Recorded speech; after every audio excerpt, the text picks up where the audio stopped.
Soco Consult, une méthode unique au service des pharmacies.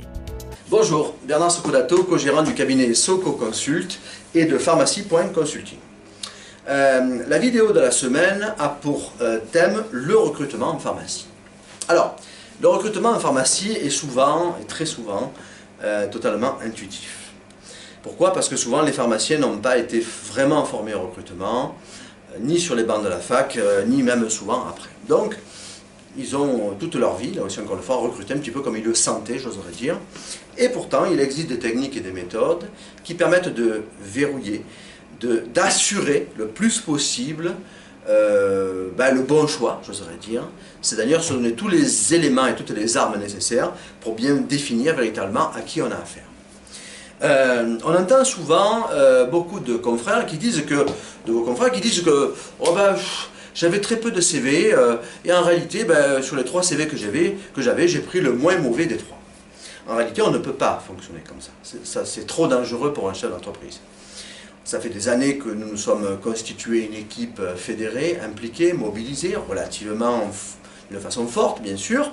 D'un coup, en prendre un élément extérieur et le mettre dans l'équipe sans s'être assuré que cette personne a des motivations et s'appelle des réflexions saines, j'oserais dire, est trop dangereux, bien sûr.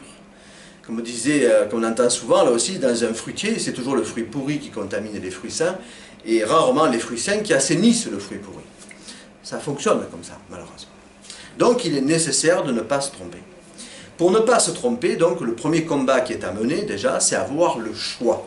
C'est-à-dire ne pas jamais recruter par défaut, donc avoir un nombre de CV qui nous permet d'avoir vraiment presque l'embarras du choix. Et pour gagner ce premier combat, il est nécessaire donc d'avoir un nombre de CV. Et pour avoir un nombre de CV, il est nécessaire de mettre en place un plan de communication, de recrutement, qui permet de se donner ses chances. Alors, comment ça marche? Par exemple, c'est définir précisément, prendre une feuille de papier et lister le nombre de supports sur lesquels on va pouvoir faire apparaître nos annonces. Évidemment, au plus le nombre de supports est important, au plus on se donne des chances de toucher, là aussi encore une fois, un futur candidat d'une façon intéressante. Donc, définir quelles sont les annonces, les supports gratuits et les supports payants. Alors, support gratuit, c'est quoi? OCP, CERP, tous les journaux habituels qu'on a l'habitude d'utiliser, Pôle emploi aussi, qui fonctionne très bien aussi.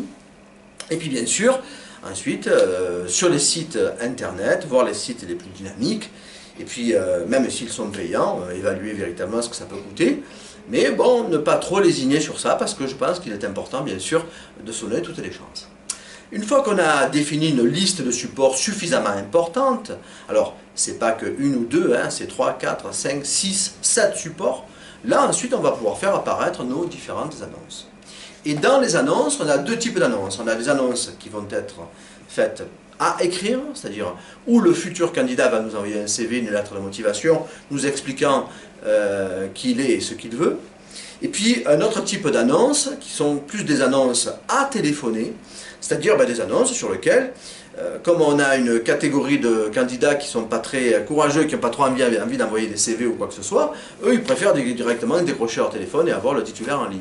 Et là, à ce moment-là, il faut faire feu de tout bois, j'oserais dire, et se donner les chances, bien sûr, de tomber sur le bon candidat.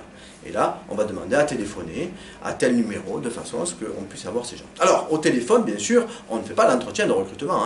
L'objectif, c'est qu'une fois qu'on s'est assuré que la personne correspond à certains paramètres, les plus importants, à ce moment-là, on la fait venir. Et on prend très vite rendez-vous. Voilà. Et on consacre une matinée au recrutement de la pharmacie à 15 jours d'intervalle, où là on prévoit une demi-journée complète, un rendez-vous toutes les demi-heures ou tous les 3 quarts d'heure, de façon à recevoir chaque candidat un après l'autre.